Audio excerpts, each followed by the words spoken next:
morning and welcome to Toasty Takes, presented by BSBN.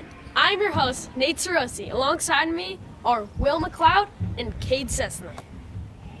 Pleasure to be here, Nate. Let's thank our sponsors, Live Ads, and Branson's athletic department. I'm excited for the inaugural episode of Toasty Takes. So let's get right into it.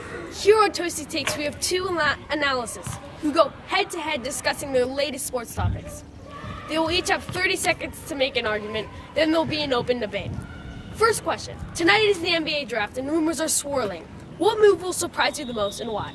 Will, what do you got for me? I think Lonzo Ball will slip to the 4th pick in the draft and go to the Suns. The 1st pick belongs to the Sixers, who will obviously take Fultz. The 2nd pick belongs to the Lakers, who everyone thinks is going to take Ball, but they won't take him because they don't want to deal with LeVar, his dad. And they'll take another solid point guard in De'Aaron Fox. For the 3rd pick, the Celtics have a franchise point guard in Isaiah Thomas, so they don't need a point guard, and they'll take Josh Jackson. And the Suns will not pass on Ball because Eric Bledsoe is not a franchise player, and Devin Booker and Lonzo will be a killer backcourt. So I think that the Celtics are going to skip over Josh Jackson, and they're going to take Jason Tatum out of Duke. They're both athletic wings. I think Jason Tatum is a better athlete and a better shooter. He's got that perfect combination of size and speed. And I'd also like to counter what you said. Lonzo Ball is obviously going to the Lakers.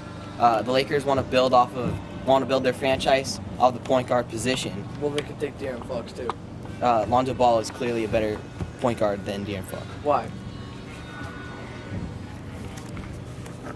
Okay, and to counter what you said, why would they take Jason Tatum when Josh Jackson is faster and longer? Now, moving along to the NFL. Give me a bold prediction for the upcoming season. Which teams will surprise you the most? I think the Buccaneers are going to surprise us the most and make it to the NFC Championship. They have a deadly offense with Jameis Winston improving rapidly and an elite receiver, maybe top 3 in the league, Mike Evans. And their defensive coordinator, Mike Smith, will perform well after having 1 year under his belt. I think the Titans are going to have a great year this year. They're going to go 10-6. They're going to take that division. They're going to be better than the Texans this year, better than the Colts. Marcus Mariota, he's about to hit his stride. Titans just drafted Corey Davis out of Western Michigan, giving Mariota just another weapon at the receiver position. And they also drafted Adoree Jackson, and that's just going to bolster their secondary. I mean, I think the Titans are going to be pretty good, but either the Colts or the Texans is definitely going to have a better record than them, which is going to have them playing either the Patriots or the Raiders in the first round or in the second round, and they won't get very far in the playoffs because of that. I mean, the Titans, they're going to have a better year than last year, but I don't see them going to the Super Bowl or anything. I see them making it to the playoffs and maybe not going very far from there. Staying in the NFL, who will be the breakout player this upcoming year? I would say Ty Montgomery. He was starting to show a lot of talent at the running back position last year after switching from wide receiver. He has all training camp this year to get even better. He reminds me of Jamal Charles before he dealt with injuries. He's going to be taking a lot of carries. He's a little skinny, but he's really fast. He's a great running back. I mean, Ty Montgomery is injury prone, and last year he split carries with James Starks, Niall Davis, and Christine Michael. And this year is going to be his first full year of getting 25 plus carries per game, and there's no way his body's going to handle that. He's going to get hurt. I think that Brandon Cooks is going to be a breakout player. He had a small improvement at quarterback and coach with Tom Brady and Bill Belichick, but he's going to be a main target this year because Gronk and Edelman are both injury prone, and when they're out, he's going to be their number 1 target. And being Tom Brady's number 1 target, you're automatically going to get a lot of receptions and a lot of yards, which will make him a Wes Welker-type star player. Enough of football. Right now, we are in the middle of the MLB season. The Giants are lackluster, 27-47, in a big down year. They trail the Rockies by 20 games. Will the Giants be buyers or sellers come the trade deadline? I think the Giants are going to be right in the middle, not on one side of buying or selling, because I think it's obvious they're going to get rid of Cueto. He is unhappy being with the Giants because they haven't performed well, and that's bad for the team chemistry, so they'll get rid of him. And they also might get rid of Strickland and Arroyo to free up some space to bring in 1 or 2 players next year. But they're obviously going to keep players like Posey, Crawford, and Bumgarner because that's the core of their team. And if they get rid of those guys, they're going to have no shot at being anything, and they're going to change their total identity. So I agree with you about Johnny Cueto, but I think they're going to have to be a big seller, especially towards the trade deadline. They might have to get rid of even Johnny Cueto and Jeff Samardzija. They're both big contract players, but the Giants also need to keep the faces of their franchise, like Posey and Madison Bumgarner. But they also need to get rid of big contracts. So getting rid of Samardzija and getting rid of Johnny Cueto would be perfect for that, just to let them rebuild their farm system like the Cubs did, and maybe they'll come back in a few years to their winning seasons. Sticking with baseball, who will be the AL and NL MVP this upcoming year? I think that the AL MVP will be without a doubt Aaron Judge. There's no one better than him right now. He's batting .331. He has 24 home runs and 54 RBIs.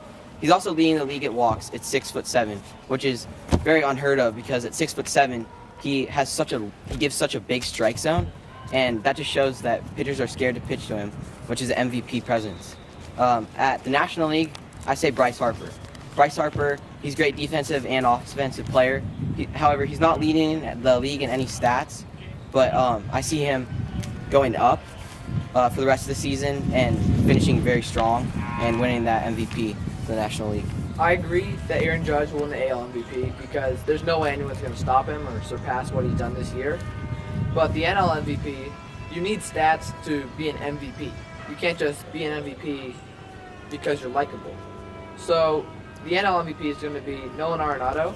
His power's increased every year, increasing his fly balls, and he's been pulling the ball more and hitting more home runs. And Bryce Harper, the Nationals and the Rockies are going to make the playoffs this year.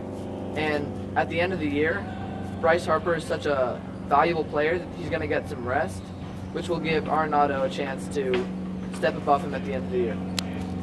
What are your thoughts on Cody Bellinger? Wouldn't it be crazy if we had 2 rookies winning the MVPs this year? Yeah. Finally, the last question. Moving on to into college football, who will be the 4 teams participating in college football playoff? I'd rank them 1 through 4: Alabama, Louisville, Ohio State, and then USC. Alabama because they're going to get the best recruits every year, and that's not going to change. And Jalen Hurts this year is definitely going to be a Heisman candidate.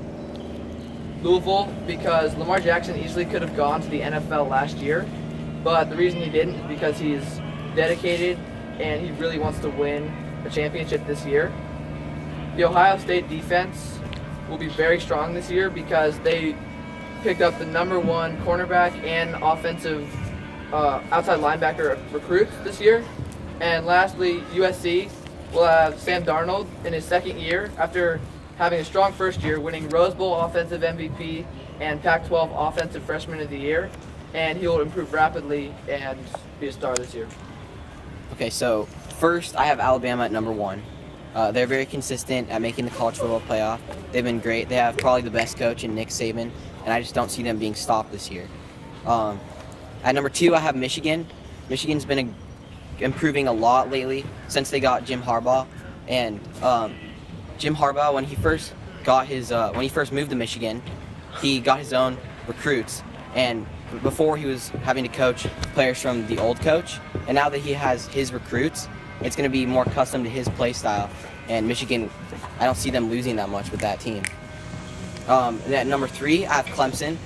Clemson's been red hot the last couple of years, and I don't see them losing either. I mean, I see Clemson, even with Deshaun Watson out, they have Kelly Bryant. He's a great quarterback, and Zarek Cooper will step into that big receiver role for Clemson. Who is Kelly Bryant? He's a quarterback for Clemson.